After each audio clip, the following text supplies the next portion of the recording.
And since Aníkúlápó is a Netflix original, they had to preview Aníkúlápó for Netflix executives. We had pre-production meetings with the director. We already knew what the bed was going to look like. We started out with the real bed. It was going to have feathers, like a real bed. We started with the real bed.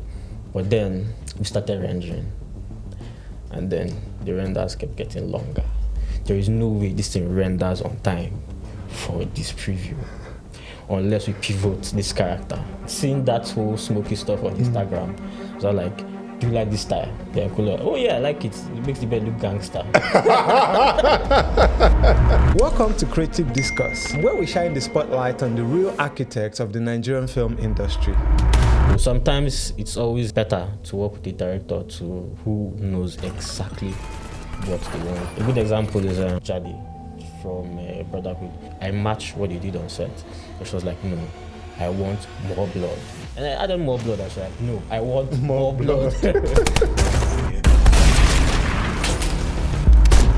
Hello, Mr. Bassey. Welcome to the show. Thank you for having me.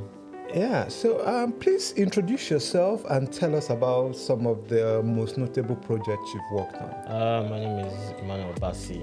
I'm a visual effects supervisor. I worked on some pretty popular films: Aníkúlápó, Brotherhood, Gangs of Lagos. Yeah, a lot of them. Those are pretty big movies you've just mentioned. I mean, Brotherhood, Gang of Lagos, and then Aníkúlápó. Those are like really big film projects.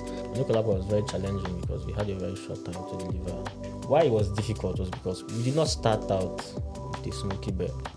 Even though the bed looks a bit smoky, like you started out with the real bed. It was going to have feathers, like a real bed. We started with the real bed, but then we started rendering, and then the renders kept getting longer and longer.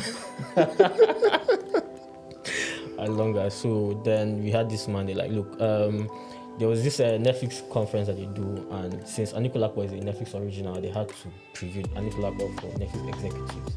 They were like, we need to get a first pass of VFX ready. We can't get this thing ready. There is no way this thing renders on time for this preview unless we pivot this character. Like, so what do we want to do? What do you mean pivot this character? And seeing that whole smoky stuff on Instagram, so like, do you like this style? Yeah, cool. Oh yeah, I like it. It makes the bed look gangster. I imagine him saying something like that, actually. Yes, that's what I was told that he said that it makes the bed look gangster, that we should go for that.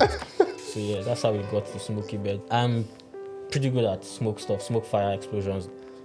These are my specialty. So we're like, smoke, I can do smoke easily now. Just drift everything in smoke, hit the feathers, and got everything out. we couldn't even render at full 4K resolution for Netflix. Wow. We are doing preview renders and we couldn't still even get it done. Those feathers were heavy. It was a heavy bird. So we just turned them off and changed it to smoke. And then now that look is there and it's now in the series and it's just the look of the bed now. Wow. Yeah. So is it easier for you to work with directors who know what they want or directors who, give you that artistic freedom? Which kind of directors do you prefer to work with? Directors who know what they want. So it makes your work easier. It makes everybody's work easier. With visual effects, most directors are not very knowledgeable about what they need from a visual effects person. So I prefer to work with a director who knows what they want, because if they don't, you end up with that whole situation of where people say, oh, the CGI is bad. But the CGI was not really bad. The director just did not give the right instruction. The same way if the performance is bad, it might not be a bad actor. The director just did not direct them well. Aníkúlápó, Kunle had this directive like, make it scary. And he also said, it's not real. It's not a real bed. That's another issue we had later with people who said, okay, the bed is not exactly real, but that's what he told us. Like, the bed is not real. The bed does not speak Yoruba. The bed speaks, you hear Yoruba. The bed just opens its mouth and you hear Yoruba. So it's a metaphysical construct. It's not real. Directors who know what they want always give you the right direction and you get the right result, but the ones who don't know what they want, then it's always a back and forth of like, okay, we did this one, doesn't work, let's try another one, then let's try another one. And before you know, sometimes some directors know what they want. Some directors will tell you, okay, look, I know this is what this gun is supposed to do, and what this is supposed to sound like. but this is what I want. A good example is Quentin Tarantino. He has a lot of blood in his movies. Blood flies everywhere. That's just how he likes it. In real life, blood does not fly everywhere. It's just his artistic style. He likes a lot of blood. So when somebody shoots somebody, you get a lot of blood. And that's what I got to from Jade, from Brotherhood. I remember doing this blood mist stuff that they already done on set. And usually when a director gives me something that corresponds to what they did on set, I match what they did on set. And she was like, no, I want more blood. And I added more blood. I was like, no, I want more blood. So yes, we ended up with a lot of blood in Brotherhood because she asked for more blood. But then in the same way, with the flashes, because like we were talking about muzzle flashes and how they represent themselves. For the fights, they were daylight scenes, and when we expose like with your lights, some things become overexposed because they are really, really bright. Guns are hot, there are many explosions, so they are really bright. So when we did that, they were really exposed. So we're like, no, we need to tone down the exposure. Yeah, we can go overboard with the blood, but we don't want to go overboard with the flash. So that is now an artistic choice from the director who knows what she wants. Like, okay, this is what we want to do. So yeah, it might not be exactly realistic, but this is what we want to do. So the decision gets made sometimes by the director. Sometimes they leave it to us like, okay, just do what looks nice. I see some VFX in Nigerian movies. I mean, some maybe now, but a lot usually in the past. I'd be like, bros, come on now, this thing no add up. You know, I mean, you're not one of those guys who do all this kind of VFX, right? Yeah, well, sometimes it's, as I've come to learn over time, it's that it's not always about knowing how to use the software or how to put it. Sometimes it's just understanding the nature of even gunfights, what kind of weapon is being used, what kind of muzzle attachment is attached to the gun.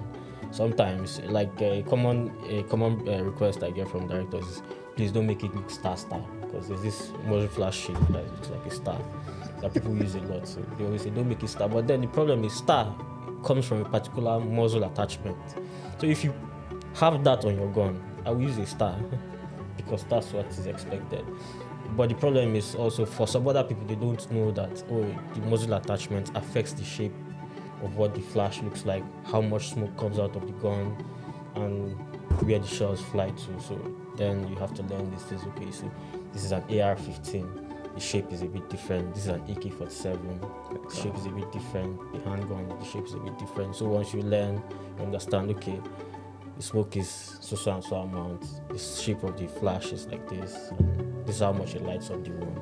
And then once you learn that, you realize, okay, it's not so much about knowing visual effects. It's about understanding what the gun does, which is a whole different skill. It's just understanding your work and understanding what you have to do. That's a different thing entirely from just knowing how to use the software. That's pretty dope, man. It just makes sense. So a bazooka cannot be sounding like RPG or something. I don't know if they are the same. The point is, that's a projectile weapon, but then it's still the same thing. You have to understand what weapon is being used and how it's being used. A silenced gun has almost no flash.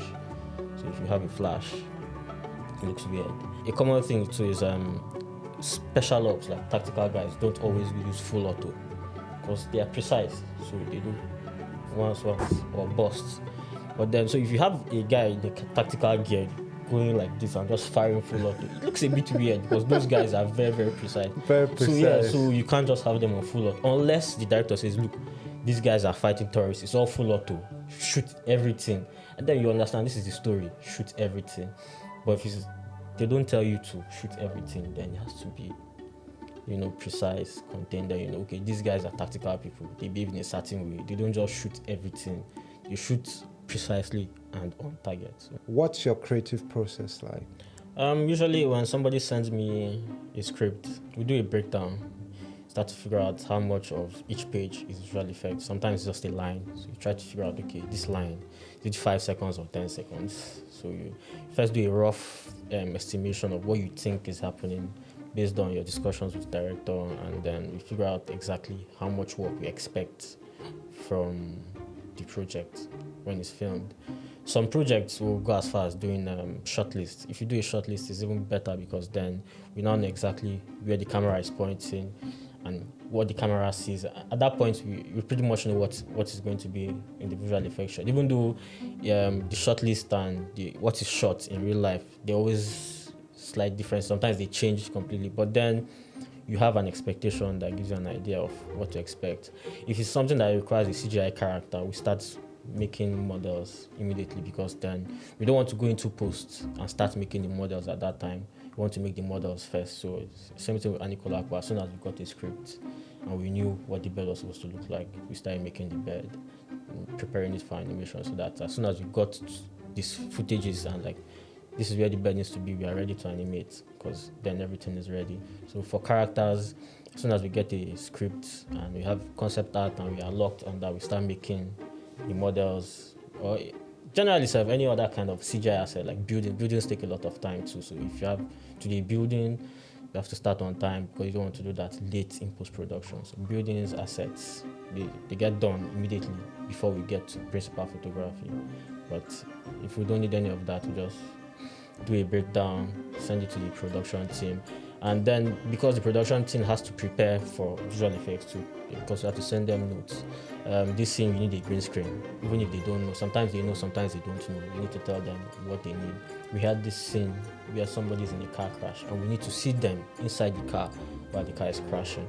For that, we had a partial build of a car that we had it spinning on the green screen, so we could have the actresses spinning in a real car, and then we could replace the background. That way, we get a more believable interaction. So for things like that, you have to speak to production before time that, look, for this to be possible, this needs to be available. And building a rig like that, it took days to build that rig, because then you are suspending a car and then spinning it around with actors in it. So there are safety checks, there are everything that needs to be done beforehand. So when we get on set, we know we are shooting. So rigs like that, we need to specify, we need something like this.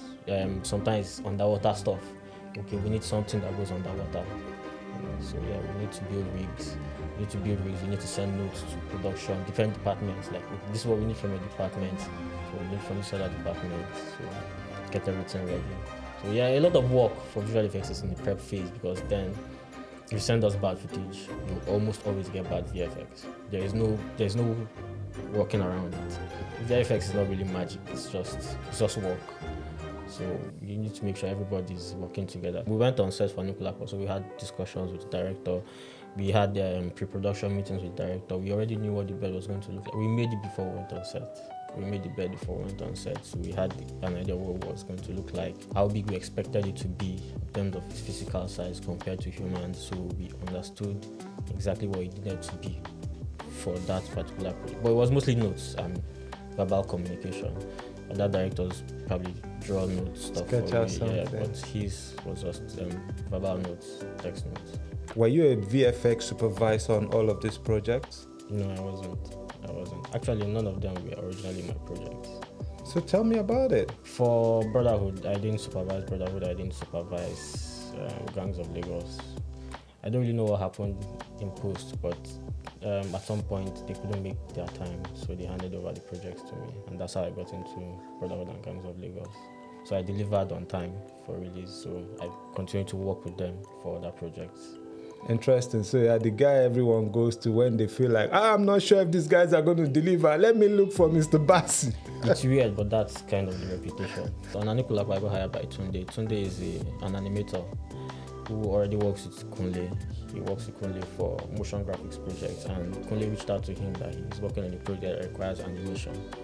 But since his own field is motion graphics and more like traditional animation, like the Pixars and all of that, not visual effects, he reached out to me to work with him for the visual effects of Aníkúlápó. That's how I got into Aníkúlápó. Is your work usually most on location or in post? Because for these two that you mentioned now, they seem to have come to you during the post-production phase. Yes, sometimes I need to be on set.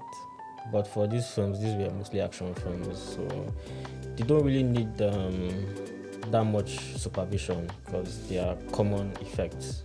Muzzle flashes, guns, smoke, fire. These are things people see and work with a lot of the time. So they don't need me for that. But for Aníkúlápó, I needed to be on set, because that was a CGI character. I needed to supervise how it was going to be shot and exactly what I was going to get in post-production. So we knew exactly what camera angle we were working with beforehand and how big the bed was going to be, how it was going to look and all of that, because that's more complicated than just shooting it. So you worked with Mr. Kunle Afolayan. Yes, I did. He's a great filmmaker. Yes, he is. Actually, he's my mentor. I love a lot of his work. Yeah. And I've been privileged to work on a project with him. So talking about the Aníkúlápó, is that the series or the film? The film I worked The on. film The first itself. one, yes. You speak from a place of deep knowledge of what you do. How long have you been into filmmaking? And I'm talking about visual effects. And how did it even start for you? I started visual effects in 2011. I was reading mechanical engineering at the time. It was this ASU strike that lasted for like 6 months. My school did their own local ASU strike that lasted for like 4 months. So it was 10 months at home. So it was 10 months at home.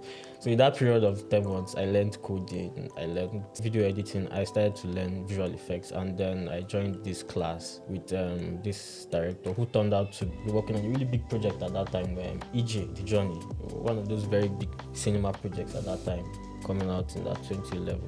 So it was a good experience for me since I was at home doing nothing. ASU doesn't want me to go to school. So I took those classes, and over time I realized, what am I going back to mechanical engineering to do again? We already have home here, so we'll continue with the visual effects, and over time it just stuck. And that was it. Didn't go back to mechanical engineering. So you dropped out of school to become a visual effect artist. Yeah. Wow. That's really dope. Because for you to do that kind of thing, you must be actually sure. So what made you stop? Was it because of the money you were getting from it at the time and you weighed it compared to your there was no chances? money at that time. Or At you that didn't time, just have passion for it, you studied it because of one reason or the other? I'd like to know why. I liked mechanical engineering. At that time, it felt like I wasn't doing anything. We had this Nigerian school system that felt like it was all theory. And no practical. What struck me was one of my friends, when we were 100 level, left to study in the UK. And then he sent this prospectus, and they were on this racing track where, they were older students who had built a model of this racing prototype. I'm like, are we the same? Are we in the same field? So it did not feel like advancement to me. So the visual effect felt more like advancement, because at that time we were doing what felt new, that car crash. That was what I was doing in 2011. So it felt new to me. It felt like, at least now I have something that felt like proper advancement, not ASU strike from a school where they're still teaching me theory. So it felt like, okay, this feels like advancement. We'll stick with this one and keep going. See what it takes us. That's really interesting. So ASU strike was kind of like a blessing in disguise for you. Yeah, it was, because it gave me time to learn this whole new skill, and it was enough time. It was 10 months. I packed everything in. So when you dropped out of school was what level? 300 level. You had how many more years? 2 years. 2 years. Oh, that's interesting. So you became immediately discouraged when you saw your friend who was also studying mechanical engineering, but in his year one, he already created something that you actually admired. Not like he created it, but at least he was part of a team, but it was kind of like if you actually go through the path that the people before you went through, which was potentially what you were studying, you could be able to create something like that. this. So it made me, but you realize that it's not looking like that on your end. It didn't look like that for me. It's pretty interesting because vision is actually quite powerful. Let's see some of your projects. Oh, wow. So this is the bed you're speaking of. Yeah, this is. Oh, I see the smoke now, but the wings are still there, though. Yeah, but the feathers are off, because the plumes, the feathers on the bird, they are off. So it's just the basic shape of the wings. Wow. This is really cool. So like I said, we already did all this preparation, so we are just ready to animate. All this was done before filming.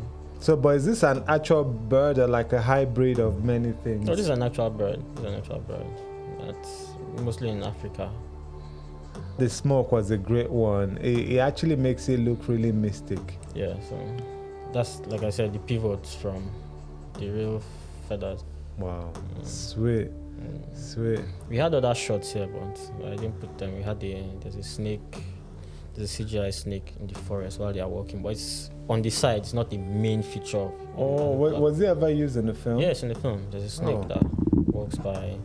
There's a CGI arrow when the king is practicing his arrows. Those are all CGI arrows. Wow. Yeah, we got a lot of work on this one. A variety of work. That's why I kind of liked it, because we had CG stuff. We had.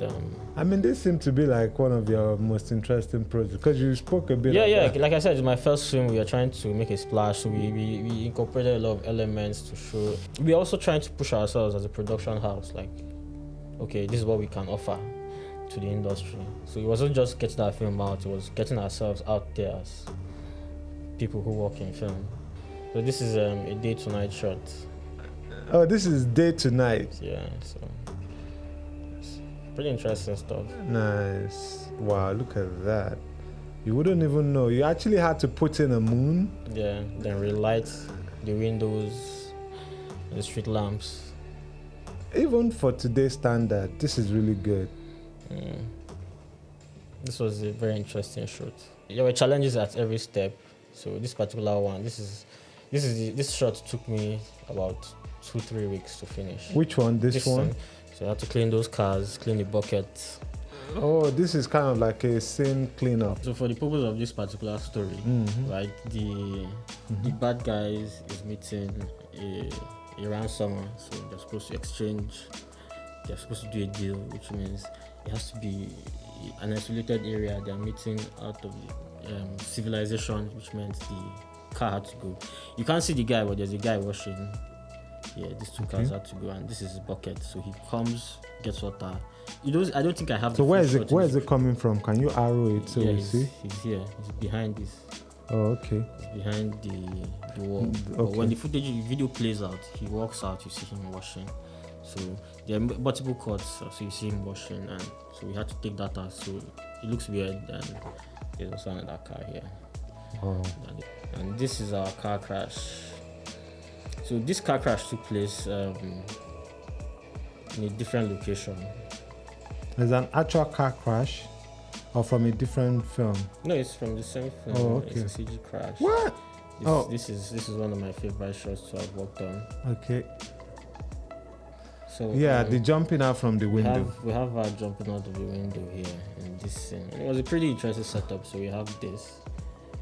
But this they had to do multiple times, right, for us to have enough frames of them falling. So she does it, but I only show them once. But they do it like 3 times. They have to keep falling, so we can have enough of them in the air.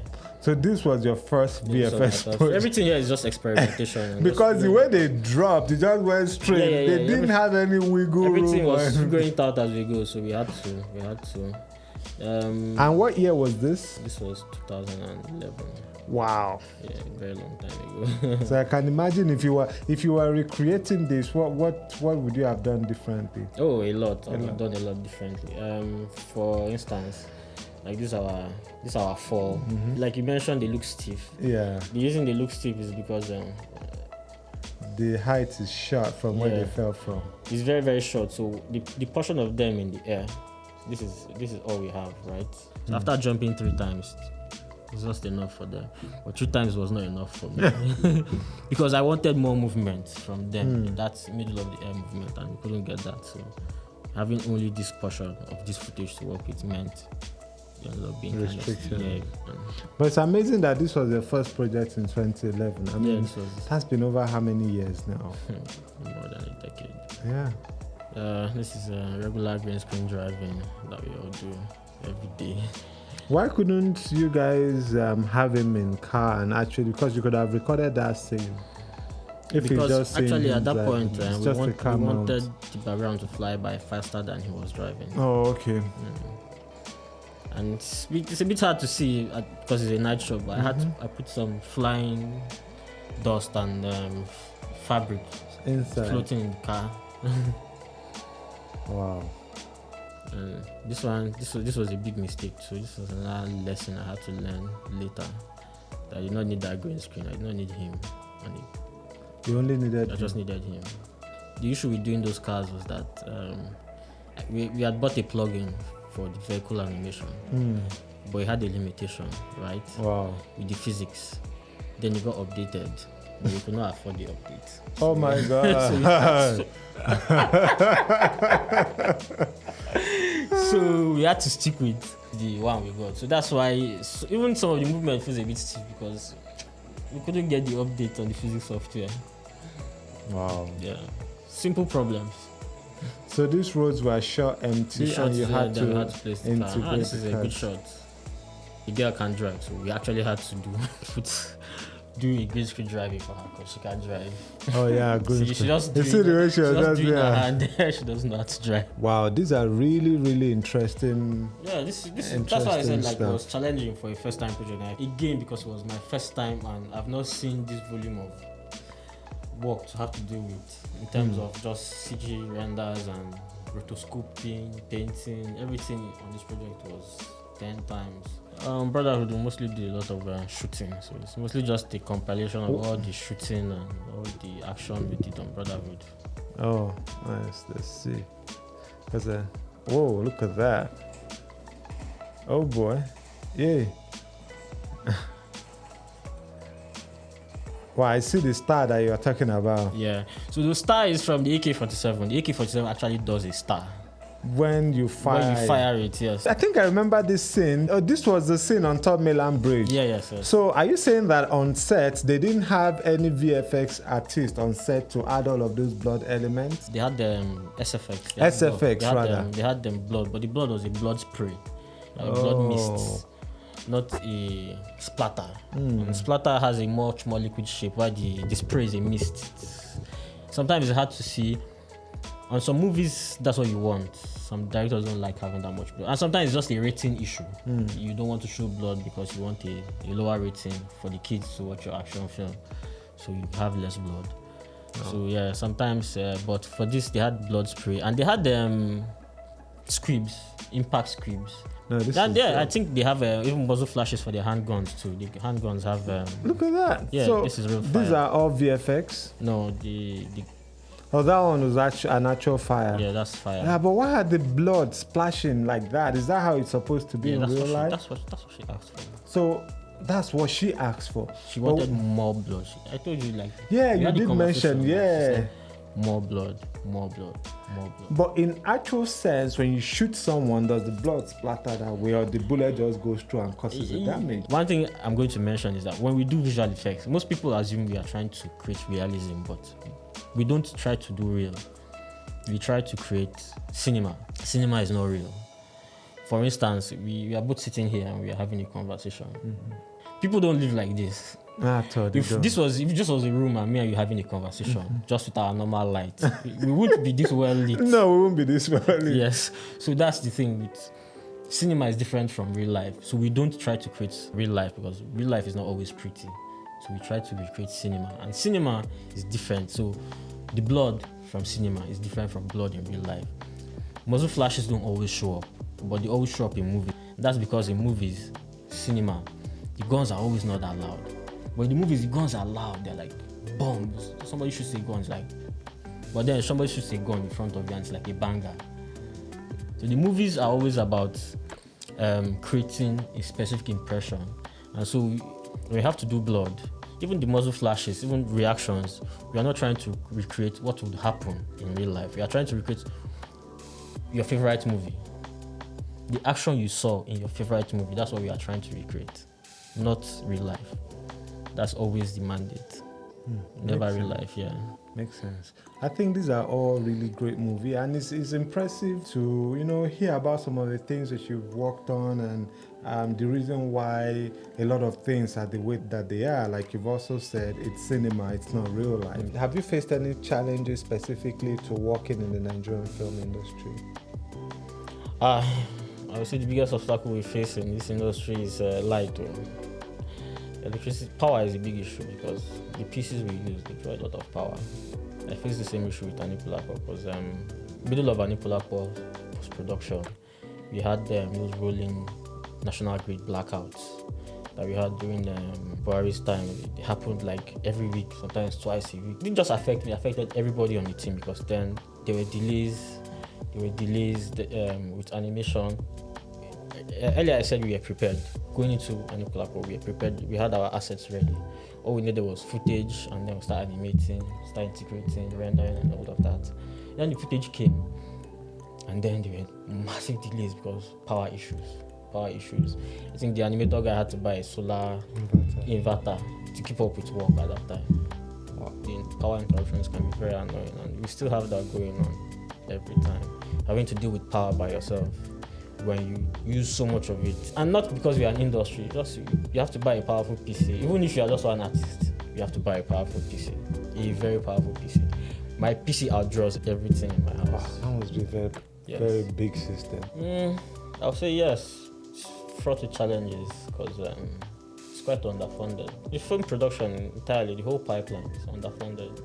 We try to make do what we can, and yes, we try our best, but then so much of what we do is just scraping by because for the platforms we put our projects on, Netflix, Amazon, we are competing with people who have a lot more to show and a lot more to put on screen in terms of production value, and for us sometimes it's just so little we have to offer in terms of our props, in terms of the kind of stories we can tell, how free we are to tell those kind of stories.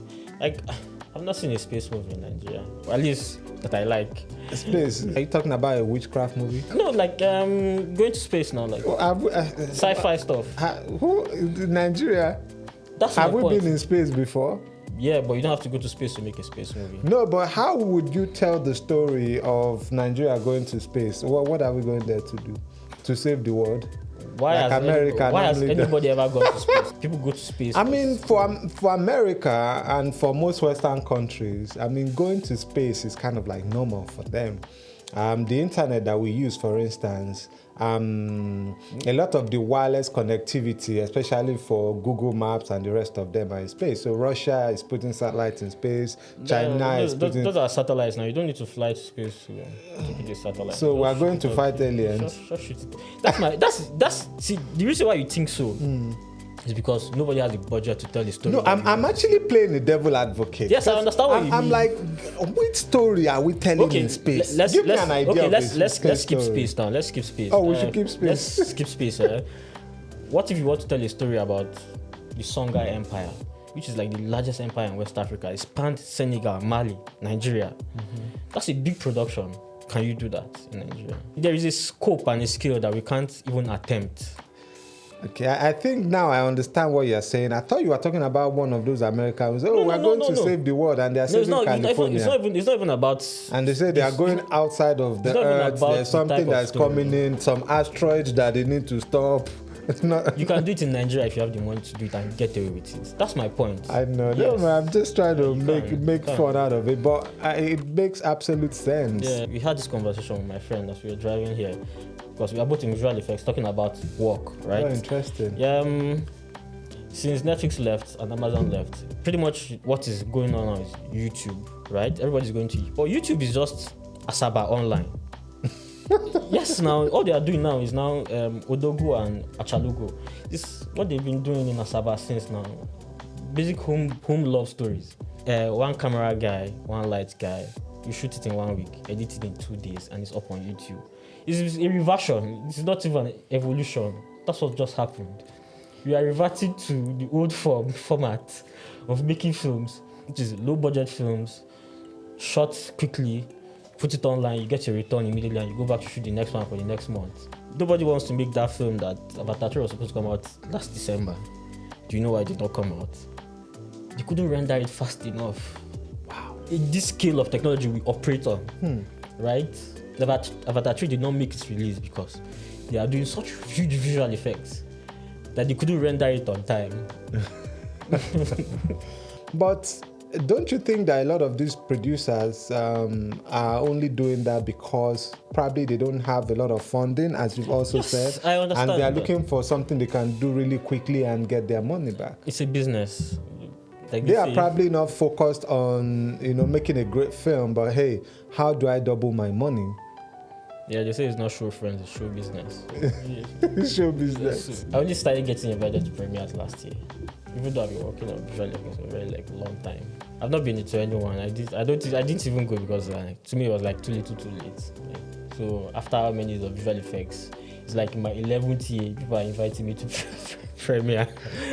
But do you think it's fair that the crew we put in all of the time, nights and days on set, and during the premiere they only invite the actors, the cast, and never the crew? I don't think it's fair, but I understand. You remember earlier I said it's not show friends, it's show business. Some of these projects, especially the ones where I get hired early, I start when the script is there.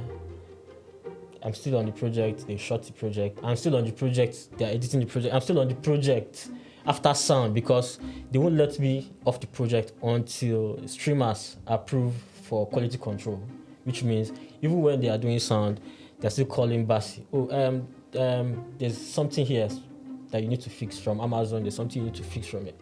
Even after everybody has left the project, I am still there. And yet you're not invited with the lunch. Then when I got invited, they sent me invites only admits one, so I can't even come with somebody. So so don't try to come with your. I can't come with my babe. So with your babe or anything. Like so, to me, it was not like the last one that they invited me. So you are telling me that this film that I've been on since you wrote the script, that I was there when you shot it, that I did the VFX. I've seen everybody's face in that film 200 times. So you want me to come to the premiere again by myself, only me, to come and see that film that I've been working on for 1 year? I've seen every scene at least 5 times. I still want me to watch it by myself alone. You don't want me to bring somebody. Come on, man. It doesn't make any sense. All those admits only one. I did a good. If I was a producer and I got a movie out and I needed to do a premiere. The premiere is not for people to watch my movie. The premiere is to generate buzz. It's to generate buzz. So I invite people who have large followings and people who are visible. And the crew are rarely visible. Very correct, very true. They are rarely visible. So I see it from that perspective and I understand, but I also understand that it's unfair because some of these people some of the crew also want to share in that joy and that experience of being to a premiere. We spend a lot of time on set. An actor will just come and play out their scene for about 10, 20 minutes and then they are out. But as a crew, you've been on that set since 5 a.m. and you're likely not going to be out of that set if you are not careful. Last to leave. Yeah, first to come, last to leave. Yes. It's pretty interesting. I mean, yeah, I know that they invite all of these people to drive bus, but really there are some crew members now who have more followers. But aside from the even whole followership self, how many of those people are going to, maybe if you are looking to cash out on their digital channel, how many of them are really going to tweet about it?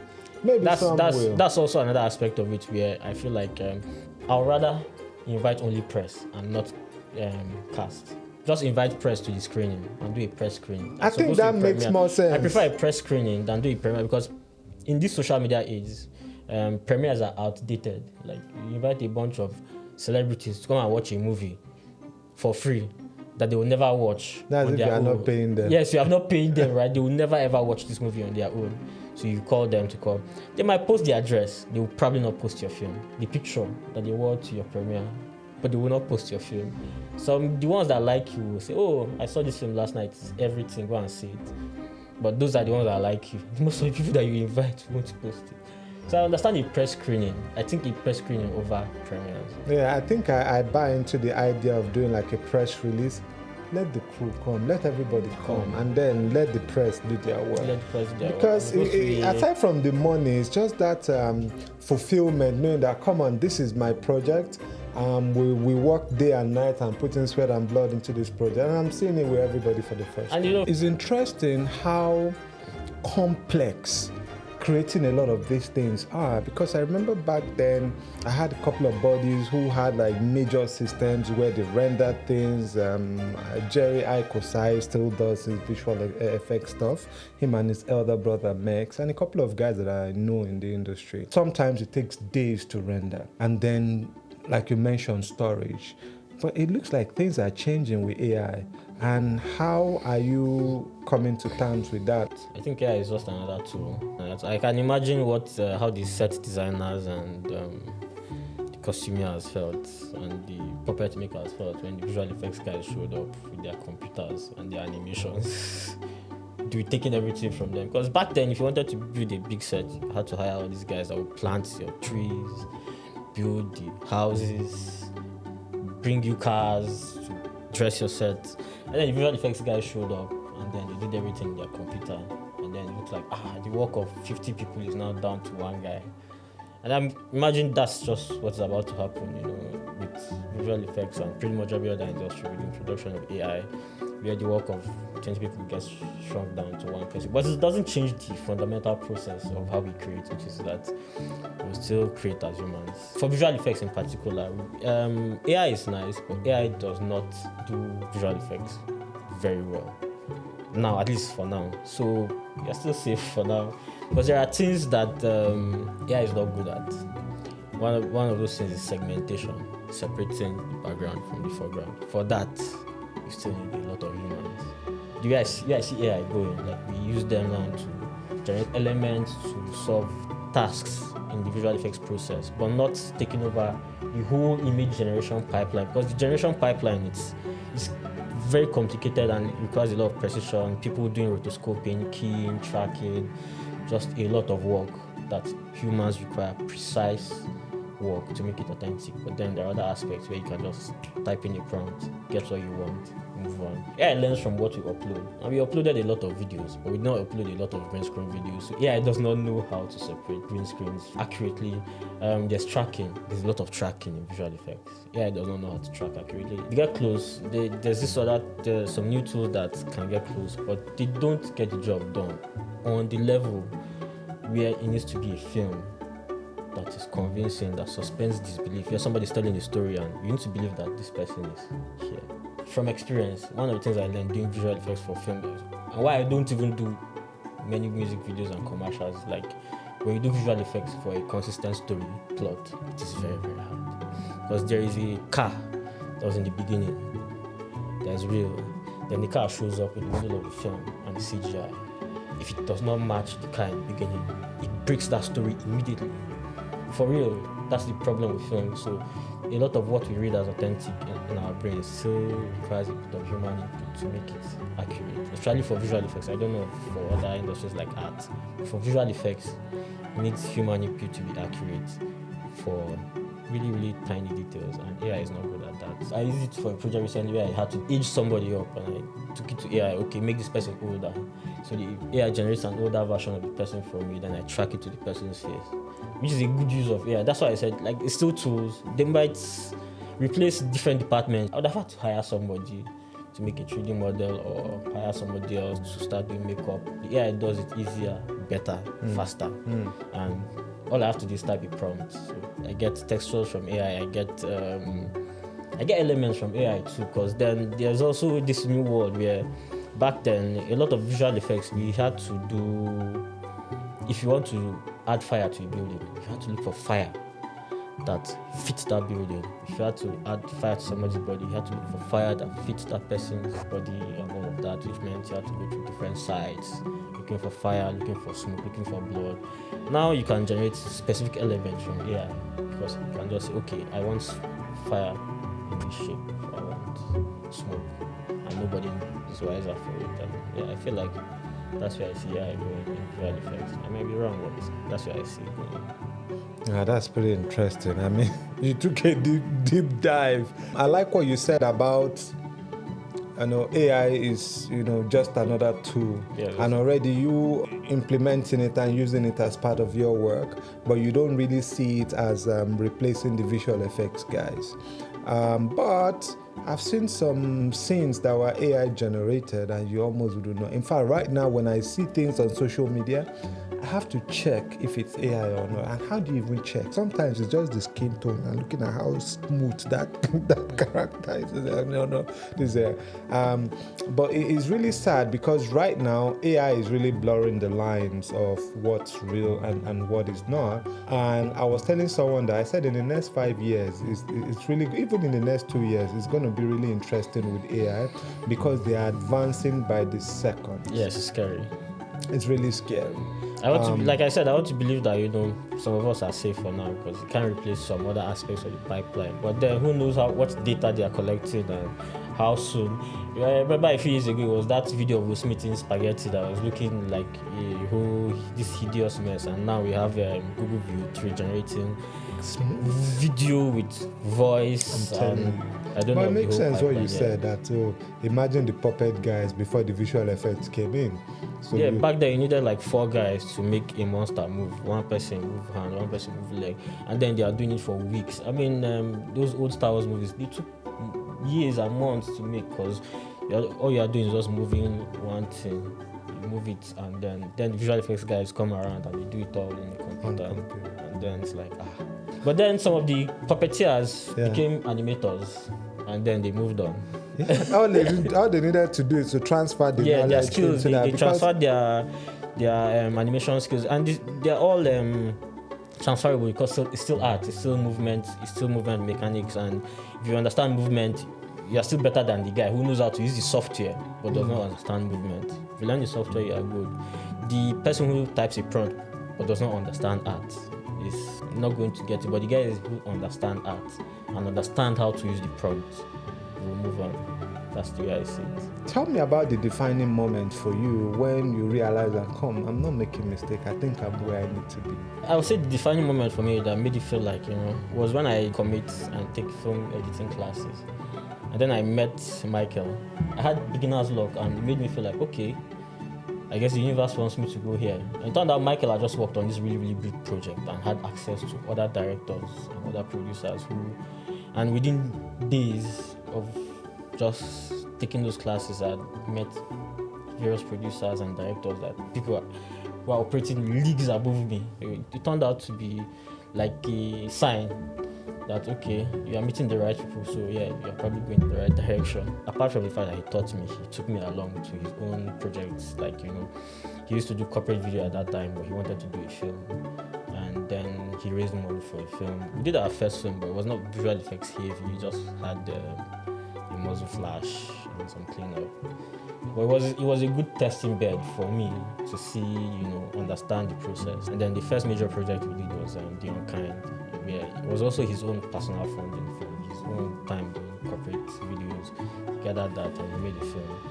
So it was supposed to be our entrance into the industry, both for me and for him. For him as a director, for me as a visual effects artist. So we wanted to come up with something that was going to bang, as much as possible. So we got this idea for something that had a car crash. We just knew we wanted to do a car crash, so he wrote a script that had a car crash in it. We did a car crash, and that was how we got into that film. So then pretty much everything had to surround that whole, we wanted to do a technical display of what we can do, what we've been learning over the past 1 year. So we did that film, The Unkind.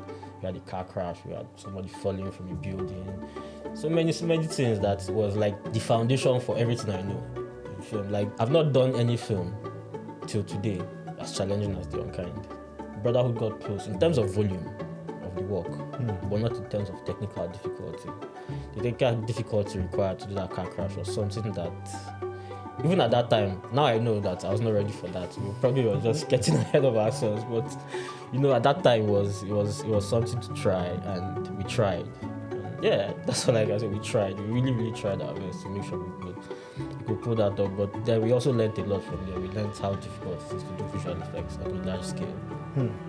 I learned things like, okay, yeah, it's all good if you know how to do visual effects, but do you have storage? Can you store the data? Because these things generate a lot of data. Yes. Wow. These are things I ended up learning later on from just, visual effects uses a lot of storage. Every project is at least 1 terabyte. Nowadays, even more. So storage piles up. When that first film was produced, where was it shown, and what was your reaction when you actually saw the final? Yeah, well, that's another story on its own, because getting distribution for that film was even harder. Because then when we had done, then had a whole journey of promotion. We had finished our money because we spent it all on post-production, and now we now got into the next phase of filmmaking, which is now you have made a film, you need to tell people about it. And that's where we realized that that's another huge whole world on its own. If people don't know about the film, they won't watch it. It does not matter how good the film is. Nobody's going to watch a film they don't know about. We couldn't get cinema distribution as much as we tried. Then I think the film ended up on African Magic at some point. Yeah. At the time, did you feel well rewarded for the film? No, we didn't feel that way at all. We didn't feel that way at all. But then for our first commercial effort, I felt like, okay, at least we put ourselves out there. You got good exposure. Yeah, I got good exposure. I got really good exposure. Enough to come to Lagos and get a job. There's a pretty, there's a lot of things happening in the world, and especially in the film industry. Amazon left Nigeria, and then Netflix also exited. How are you able to manage uncertainty within the industry? Are you getting hired back to back? And if you're not, how are you managing things? Before Netflix and Amazon left Nigeria, it was starting to become clear that things were slowing down for a bit. A lot of movies I worked on that were supposed to be on these platforms did not go to these platforms. So, like wondering, like I was starting to wonder, like why the film's not coming out. Then over time, I started to hear the rumors about Amazon leaving. Then it became official that Amazon had left. Then Netflix had left. Then by that time, everything had pretty much almost ground to a halt. By this time last year, I traveled so much. But this year is a bit slower.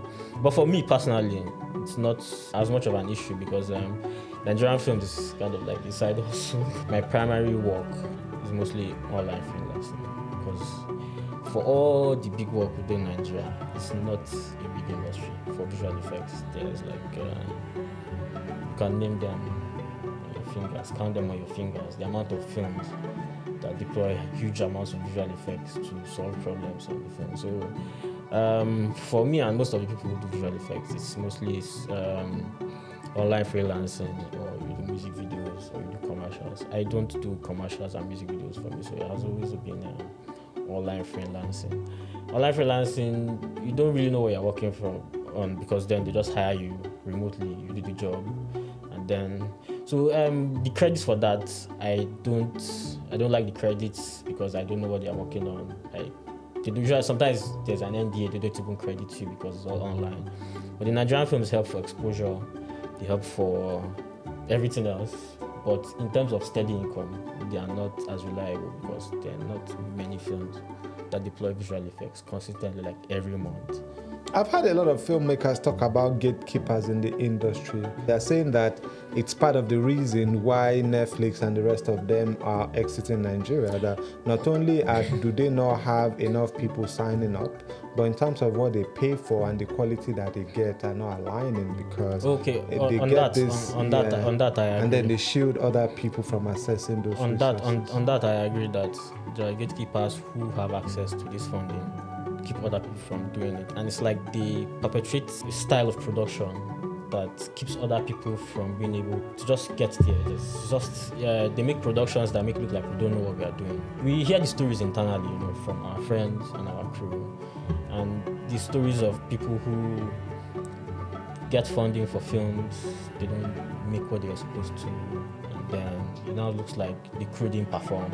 Because when they do this, they usually don't put the blame on themselves. It's now down to everybody who's under them. This person did not do this and this other person did not do that. I've not really experienced on that level because I don't have access to that level, but I've heard about it. And I want to thank you specially for honoring our invitation and choosing to be part of this project. Thank you very much.